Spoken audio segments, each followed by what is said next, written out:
అస్మద్గురుభ్యో నమః. గురువు పాదాలను పట్టుకుంటే, గురువును శరణు వేడితే మనకి మోక్షం కర్తలామలకం అవుతుంది. ఆ గురువుని ఆర్తితో ప్రార్థించాలే గాని మనకి ఉన్నటువంటి ఏ కోరికైనా సరే గురువు ఖచ్చితంగా తీరుస్తారు. మహాత్ముల అవతార ఉద్దేశం ఏమైనప్పటికీ వేలాది మంది తరించడం దానికి అవాంతర ప్రయోజనమై ఉంటుంది. గంగ భగీరథుని ఇతర పితరులను తరింపచేయడానికి వచ్చింది కదా, కానీ ఇప్పటికీ ఎంతోమందిని తరతరాలుగా ఎంతమందిని తరింపు చేస్తుంది గంగా మహాతల్లి. మహాస్వామివారు 1935 ప్రాంతాల్లో కాశీయాత్రకు వెళుతున్నప్పటి యొక్క సంఘటన ఇది. సంఘటనలకి చెప్పుకోబోయే ముందు మహాస్వామివారి దివ్యపాద పద్మాలకు నమస్కారం చేసుకుంటూ వీడియోలోకి వెళ్ళిపోదాం. స్వామివారు కర్నూలు దాటి చిన్న చిన్న గ్రామాల గుండా శ్రీశైలం వైపు తమ పరివారంతో ప్రయాణం చేస్తూ ఉన్నారు. రోడ్డుకు కొంచెం లోపలిగా ఉన్న గ్రామపు జమీందారు వాళ్ళ గ్రామస్తులందరితో కూడి పూర్ణ కుంభంతో మహాస్వామివారికి స్వాగత ఏర్పాట్లు చేయాలని చెప్పి అక్కడ నుంచుని ఉన్నారు. స్వామివారు కొంచెం దూరం వెళ్ళి రోడ్డు పక్కనే ఉన్న గ్రామంలో బస చేయాలనుకుంటున్నారు. కానీ జమీందారుతో కూడిన గ్రామస్తులందరూ కూడా తమ గ్రామాన్ని పావనం చేసి ఇక్కడే బస చేయాలని ప్రార్థించారు. జమీందారు గారి ఊర్లో ఒక చెరువు, దాని ఒడ్డున ఒక సత్రం ఉన్నాయని, మహాస్వామివారి యొక్క బసకు పూజకు పరిచారకులకు సౌకర్యంగా ఉంటుందని జమీందారు గారు వివరించి చెప్పారు. ఏదో 1-2 రోజులు ఉండిపోదాం అనుకున్న మహాస్వామివారు రమణీయమైనటువంటి ఆ ప్రకృతి యొక్క పరిసరాల మధ్య ఉన్నటువంటి ఆ గ్రామాన్ని, ఆ గ్రామస్తుల యొక్క భక్తిని చూసి అక్కడ కొంతకాలం ఉండడానికి ఒప్పుకున్నారు. అంతే, ఆ గ్రామస్తులందరూ కూడా ఉప్పొంగిపోయారు. ఇంకా వెంటనే కావలసిన పందిళ్ళు పాకలు వేయించడంలో, సంబారాలు సమకూర్చడంలో, మహాస్వామివారికి ఏమేం వస్తువులు కావాలో ఆ వస్తువులన్నీ సమకూర్చడంలో నిమగ్నమైపోయారు. మరునాటి ఉదయం చంద్రమౌళీశ్వర స్వామివారి యొక్క పూజకి కావలసిన వస్తువులన్నీ సమకూర్చబడ్డాయి. కానీ చంద్రమౌళీశ్వర పూజకి కావలసినటువంటి బెల్వదళాలు మాత్రం రాలేదు. అసలు ఆ గ్రామస్తులు ఎవరికి కూడా ఈ మారేడు దళాలు అంటే ఏంటో తెలియదుట. 1-2 బ్రాహ్మణ కుటుంబాల వారు కూడా బెల్వదళాలు ఈ చుట్టుపక్కలే లేవండి అని చెప్పి తేల్చి చెప్పేశారు. పూజకు సంబంధించిన సంబారాలు చూసే మఠోద్యోగులకి ఏం చేయాలో తోచలేదు. ఇంతలో మహాస్వామివారు స్నానం చేసి వచ్చి అనుష్ఠానం ఆచరించబోతూ బెల్వదళాలు ఏవి అని అడిగారు. పరిచారకులు చెప్పారు, ఇక్కడ బెల్వదళాలు అంటే ఎవరికి తెలియదుటండి అని.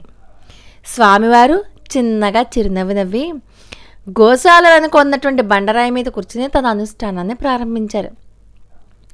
పరిచారకులు నిర్మాల్యంలో ఉన్న బెల్వదళాలను చూపి ఇలాంటివి ఊళ్ళో ఎక్కడైనా ఉన్నాయేమో కొంచెం యువకుల్ని పంపి వెతుక్కురండి అని చెప్పి పంపారు. స్వామివారు 1 గంట జపం ముగిసి కళ్ళు తెరిచారు. జనం కూడా ఆతృతగా స్వామివారి వంకే చూస్తున్నారు. ఆయన మొహం ఎంత దేదీప్యమానంగా వెలిగిపోతుందంటే బ్రహ్మానుభవంలో ఓలలాడుతూ ఉన్నారు. బ్రహ్మానుభవంలో ఓలలాడుతూ ఉన్న ఆ పరమాత్మ వంక చూస్తూ ఉండిపోయారు. ఏంటి బెల్వదళాలు లేవు కదా, ఏమైనా చెప్తారేమో అంటూ. మళ్ళీ ఇంకొక అనుమానం కూడా ఉంది. ఉందామనుకున్నన్ని రోజులు ఉండకుండానే వెళ్ళిపోతారేమో బెల్వదళాలు లేవని అని కూడా కలతపడుతున్నారు. ఇంతలో శ్రీమఠ పరిచారకులలో ఒకళ్ళు ఎంతో ఆనందంతో బెల్వదళాలు పట్టుకొస్తూ పందిరి వద్ద కనిపించారు. హమ్మయ్యా అంటూ అందరూ ఊపిరి పీల్చుకున్నారు. స్వామివారు ఈ మారేడు దళాలు చేతిలోకి తీసుకుని పరీక్షించారు. ఈ చుట్టుపక్కల మారేడు చెట్లే లేవన్నారే, ఈ దళాలు ఎక్కడి నుంచి వచ్చాయి? అన్నీ నవనవలాడుతూ కోమలంగా 3 ఆకులతో ఉత్తమంగా ఉన్నాయి. ఎవరు కోసారు? ఎక్కడి నుంచి వచ్చాయి అని అడిగారు. బుట్ట తీసుకొచ్చినటువంటి పరిచారకుడు, నేను యాదృచ్ఛికంగా అటుపక్క వెళ్ళినప్పుడు పందిరి గుంజ పక్కన ఈ బుట్ట పెట్టి ఉంది స్వామి, ఎవరు తెచ్చారో చూడలేదు అన్నాడు. ఎవరెక్కడ పెట్టారు అని చెప్పి నువ్వు అడగలేదా అన్నారు స్వామివారు. అడిగాను స్వామి, కానీ ఎవరో తమకు తెలియదంటే తమకు తెలియదన్నారు అని చెప్పాడు ఆ పరిచారకుడు. మరెవరు తెచ్చుంటాడు? ఓహో, ఒకవేళ చంద్రమౌళీశ్వరుడే తన పూజకు తానే బెల్వాలను తెప్పించుకున్నాడేమో అంటూ నవ్వుతూ పూజకు వెళ్ళిపోయారు స్వామివారు. ఆ రోజు కార్యక్రమాల యొక్క ఒత్తిడిలో ఇక ఈ ప్రస్తావన మళ్ళీ ఎవరూ ఆలోచించలేదు. మళ్ళీ మరుసటి రోజు పూజా సమయానికి పూజకట్టు పర్యవేక్షించే అధికారి కిందటి రోజు ఎవరైతే బిల్వదళాలు తెచ్చారో ఆ పరిచారకునితో, ఈ రోజు కూడా బిల్వదళాలు ఎవరూ ఏర్పాటు చేయలేదు, నిన్న నీకు ఈ బుట్ట దొరికిన చోటే మళ్ళీ ఉన్నాయేమో చూసిరా అన్నారు. చాలా ఆశ్చర్యంగా ఆ రోజు కూడా అక్కడ బిల్వదళాల బుట్ట పెట్టుంది. పూజకు వచ్చిన స్వామివారు చాలా సాభిప్రాయంగా అధికారి వంక చూశారు. అవును స్వామి, ఈరోజు కూడా అక్కడ ఈ బుట్ట పెట్టే ఉంది అన్నారు ఆయన. 3వ రోజు 4వ రోజు ఇదే తంతు. ఇక ఒకరోజు ఏం చేశారు, ఎవరికీ కనిపించిన చోటు నుండి రోజు బిల్వదళాల బుట్ట పెట్టబడే స్థానాన్ని పరిశీలిస్తూ ఆ పరిచారకుడు కూర్చునున్నాడు స్వామివారి ఆజ్ఞ మేరకు. సుమారు 8-8:30 గంటలకు తూర్పు పక్కనున్న మామిడి తోపు నుండి ఒక యువకుడు తల మీద బుట్ట పెట్టుకుని వస్తున్నాడు. సరిగ్గా దువ్వి ముడిపెట్టని పెద్ద శిఖ, మోకాళ్ల పైదాకా కట్టిన నీరుగావి పంచెతో అంటే ముతక పంచెతో శుద్ధ గ్రామీణునిలా కనిపిస్తున్నాడు ఆ యువకుడు. అతడు అటు ఇటు తెరిపారా చూసి తాను రోజు పెట్టే స్థానంలో బుట్ట పెట్టి వెళ్ళబోతుంటే ఈ పరిచారకుడు పరిగెత్తుకుంటూ వచ్చి పట్టేసుకొని తీసుకువెళ్ళి హాజరుపరిచారు. అతను భయంతో వణుకుతూ సాష్టాంగ నమస్కారం చేసి నించున్నాడు. భయపడకు, నీవేనా రోజు ఈ దళాలు తీసుకుని వచ్చి ఇక్కడ పెడుతున్నావు అని అడిగారు అక్కడ శ్రీమఠంలో ఉన్నటువంటి పెద్దలు. అవును అన్నాడు ఆ కుర్రవాడు. సరే మంచిది, సాయంకాలం స్నానం చేసి తల సరిగా దువ్వుకొని శిఖముడు వేసుకుని మంచి బట్టలు కట్టుకురా, స్వామివారి దగ్గరికి తీసుకెళ్తాను, ఆశీస్సులు పొందొచ్చు అన్నారు. 3 గంటలకు ఆ యువకుడు ఇక్కడ చెప్పినట్లుగానే చక్కగా తయారయ్యి వచ్చాడు. దూరం నుంచి ఆ యువకుడిని చూపించి ఏదో చెప్పారు. స్వామివారి దగ్గరికి రా అని చెప్పి ఆ యువకుడిని అడిగితే భయపడుతూ ఎంతో వినయంగా వచ్చి నమస్కరించాడు ఆ యువకుడు. నీ పేరేంటి అని అడిగారు తెలుగులో స్వామివారు. పురంధర కేశవులు అని స్వచ్ఛమైన తమిళంలో బదులిచ్చాడు అతను. తమిళుడిలాగా ఉన్నావు, ఇక్కడికి ఎలా వచ్చావు అని అడిగారు స్వామివారు. నా స్వగ్రామం ఉసిలింపట్టి, మధురై దగ్గర. నే పుట్టిన 2 సంవత్సరాలకే నా తల్లి గతించింది. మా నాన్నే నన్ను పెంచాడు. 6 ఏళ్ల క్రితం నాతో బ్రతుకు తెరువుకే ఈ దేశం వచ్చాడాయన. ఈ జమీన్ గ్రామంలో ఆవులు మేపే పని దొరికింది మాకు. నేను చిన్నప్పటి నుంచి ఇదే పని చేస్తున్నాను, చదువుకోలేదు. మా నాన్నే నాకు ఎన్నో విషయాలు చెప్పేవాడు. ఆయనకు సంగీతం అంటే చాలా ఇష్టం. పురంధరదాస్ కీర్తనలు, త్యాగరాజ కీర్తనలు వినికిడి జ్ఞానం వల్ల పాడేసేవాడు. అందుకే నాకు పురంధర కేశవులు అని పేరు పెట్టాడు ఆయన. 2 ఏళ్ల క్రితం ఆయన మోక్షానికి వెళ్ళిపోయాడు. నాకు ఇప్పుడు 12 ఏళ్ళు స్వామి. ఆవుల్ని మేపుతూ ఉంటాను. ఇక్కడే భోజనం పెట్టి జీతం ఇస్తారు నాకు ఈ జమీన్లో అని చెప్పాడు. ఈ చుట్టుపక్కల ఎక్కడా కూడా మారేడు చెట్లే లేవంటున్నారు కదా, మరి నువ్వెలా తెస్తున్నావు అని ప్రశ్నించారు స్వామివారు. ఇక్కడికి 3-4 మైళ్ళ దూరంలో పర్వతం మొదట్లో దట్టమైన పచ్చిక చెట్లు అవి ఉన్నాయి. ఆవులు మేపడానికి వెళ్ళేటప్పుడు ఇక్కడ బిల్వ చెట్లు అవి చూశాను. మా నాన్న ఈ ఆకుల్ని చూపించి, ఒరే పురంధర, ఇలా 3 ఆకులు కలిపిన దళాన్ని బిల్వదళం అంటారా, దీనితో మహాశివునికి పూజ చేస్తే మహావిశేషం అంటూ చెప్పాడు మా నాన్న. అంతేకాదు 3 రోజుల ముందు అయ్యవారు ఇలాంటి ఆకులు కావాలని చెప్పి ఊరు వాళ్ళకి చెప్తూ ఉంటే నేను ఆ సమయానికి అలా వెళ్తూ ఉంటే ఈ మాటలు నేను విన్నాను. ఈ చెట్లు నాకు గుర్తొచ్చే వెంటనే పరిగెత్తుకుని వెళ్ళి కోసుకొచ్చాను. అయితే గొల్లవాడు తెచ్చిన దళాలతో మీరు పూజ చేస్తారో లేదోనని చెప్పి ఎవరూ చూడకుండా అక్కడ పెట్టి వెళ్ళిపోతున్నాను స్వామి, ఇది సత్యం అన్నాడు ఆ యువకుడు. స్వామివారికి చాలా సంతోషం వేసింది. పురంధరా, నీకేం కావాలో చెప్పు, ఇస్తా అన్నారు స్వామివారు. వెంటనే ఆ పురంధరుడు 2 చెప్పులు వేసేసుకుని, స్వామి మీ వద్ద లౌకికమైన విషయాలు కోరడమా? మా నాన్న ఇవన్నీ క్షణభంగురాలని చెప్పాడు. అయితే నాకు 2 కోరికలు ఉన్నాయి. మీరు అనుగ్రహిస్తే ఒకటి ఇప్పుడు చెప్తాను, ఇంకొకటి మీరు ఈ ఊరి నుంచి వెళ్ళేటప్పుడు అడుగుతాను అంటూ వెక్కి వెక్కి ఏడుస్తూ సాష్టాంగ నమస్కారాలు చేస్తూ ఉన్నాడు ఆ పురంధరుడు. స్వామివారు వాడిని బుజ్జగించి, ఏం కోరికో చెప్పయ్యా అంటే, ఏం లేదు స్వామి, మా నాన్న నాకు పురంధరదాస కృతులు, త్యాగరాజ కృతులు నేర్పాడు. నేను ఆవుల దగ్గర పనిచేస్తూ ఒంటరిగా పాడుతూ ఉంటాను. ఒక్కసారి మీ ఎదురుగుండగా పాడాలని ఉంది స్వామి అంటూ దీనంగా వేడుకున్నాడు. చాలా చిత్రంగా స్వామివారికి అతని కోరిక విని ఆనందం వేసింది. తప్పకుండా, నేనే కాదు అందరం వింటాం. నేనున్నన్ని రోజులు కూడా సాయంకాలం 3 గంటలకే ఇక్కడికి వచ్చి నువ్వు పాడు.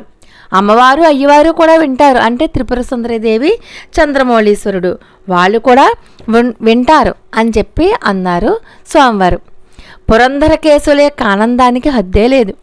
సరే, నీ రెండో కోరిక ఏంటో చెప్పు అంటే నవ్వుతూ, ఇది మీరు ఈ ఊరి నుంచి వెళ్ళేటప్పుడు కోరతాను స్వామి అన్నాడు అతను. స్వామివారు తన మెడలో ఉన్నటువంటి తులసిమాలను అనుగ్రహించారు. ఎంతో భక్తిగా కళ్ళకద్దుకుని గంతులేశాడు పురంధరకేశవులు. ఆ ఊళ్ళో స్వామివారు 21 రోజులు ఉన్నారు. వెళ్ళిపోయే రోజు వచ్చింది.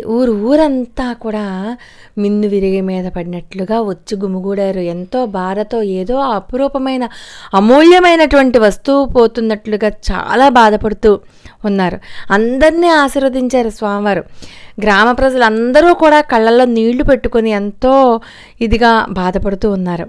ఇంతలో ఏదో జ్ఞాపకం వచ్చినట్టుగా వెనక్కి తిరిగి చూశారు స్వామివారు. దూరంగా పందిరుగొంజను పట్టుకుని వెక్కి వెక్కి ఏడుస్తూ పురంధరకేశవులు ఉన్నాడు. పురంధర, నీకు ఉన్న భక్తి విశ్వాసాలకు నీకు తప్పక ఉన్నతి లభిస్తుంది. ఇంకో కోరిక వెళ్ళేటప్పుడు చెప్తాదన్నావే, అదేంటి చెప్పు అంటే, వెక్కి వెక్కి ఏడుస్తున్నాడు ఈ పురంధరుడు. వచ్చే వెక్కిళ్ళను ఆపుకుంటూ అన్నాడు, స్వామి, మా నాన్న దేవుణ్ణి లౌకికమైన చిన్న చిన్న విషయాల గురించి అడగకూడదు. జన్మ అంటేనే దుఃఖం, మరుజన్మ లేని మోక్షాన్ని కోరుకోవాలి. దానికోసం మనం సత్యమే చెప్పాలి, ధర్మంగా జీవించాలి. మహాత్ములను మనం కోరవలసింది మోక్షమే అని చెప్పేవాడు స్వామి. నువ్వే మా నాన్న చెప్పిన మహాత్ముడివి, నాకు మోక్షం ప్రసాదించు స్వామి అంటూ బావురుమన్నాడు. కదిలిపోయారు మహాస్వామివారు. 12 ఏళ్ల పసివాడు మాట్లాడే మాటలావి. 12 ఏళ్లకే ఇంత వైరాగ్యమా? 12 ఏళ్లకే ఇంత భక్తి విశ్వాసాలా? 12 ఏళ్లకే ఇంత ఆర్తి ఆవేదన? ఆశ్చర్యపోయారు మహాస్వామివారు. అబ్బురపాటు చెందారు.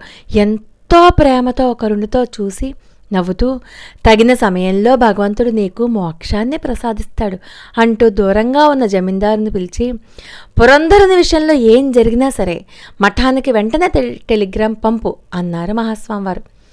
చాలా కాలం గడిచిపోయింది. స్వామివారు కాశీయాత్ర ముగించుకుని తిరిగొచ్చారు. అప్పుడు కంచిలో ఉన్నారు. ఒక మధ్యాహ్నం హఠాత్తుగా మఠం నుంచి బయలుదేరి కామాక్షి గుడిలోని కొలనుకి వచ్చారు మహాస్వామివారు. స్నానం చేసి 1 గంట సేపు జపం చేశారు.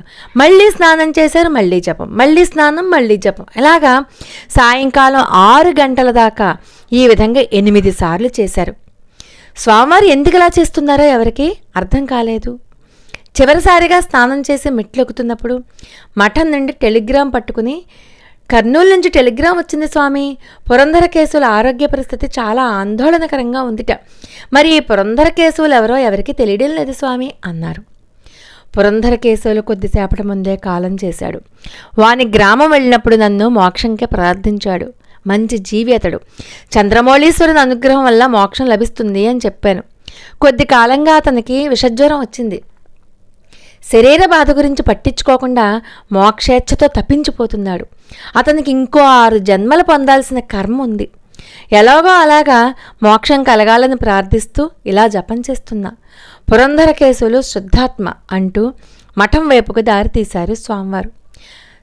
అతనికి మోక్షం లభించిందనే విషయం స్పష్టంగా చెప్పలేదు స్వామి. అయితే ఆ పురంధరునికి మోక్షం వచ్చి ఉంటుంది అనడంలో ఎటువంటి సందేహం ఉంది? మనకి ఏం లేదు కదా.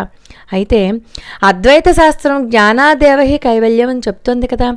ఇంకొకరికి మోక్షం ప్రసాదించడం ఎలా అన్న ప్రశ్న పుస్తక జ్ఞానం కలవారికి తోచొచ్చు. మహాస్వామివారు ఆయన తపస్సు చేత అతని కర్మలను దహించడం వల్ల శుద్ధమైన జీవునికి జ్ఞానం కలిగి ఉండవచ్చు కదా.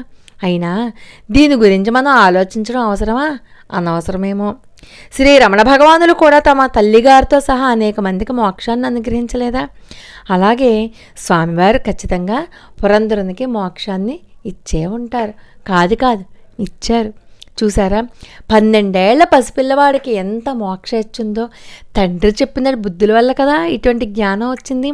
అంతే, మనం తల్లిదండ్రులు అయ్యుండి మన పిల్లలకి ఇలాంటి సంస్కారాన్ని కదూ మనం పిల్లలకి చెప్పాల్సింది. స్వామివారి దగ్గర నుంచి ఏది కోరుకోవాలో అది కదా కోరుకున్నాడు పిల్లవాడు. అంతటి జ్ఞానాన్ని మనకు కూడా ఇమ్మని చెప్పి ప్రార్థిస్తూ అపార కరుణా సింధుం జ్ఞానదం శాంతరూపిణం శ్రీ చంద్రశేఖర గురుం ప్రణమామి ముదాన్వహం. లోకా సమస్త సుఖనోభవంతో మరి ఒక అద్భుతమైన వీడియోతో మళ్ళీ కలుసుకుందాం. అంతవరకు నమస్కారం.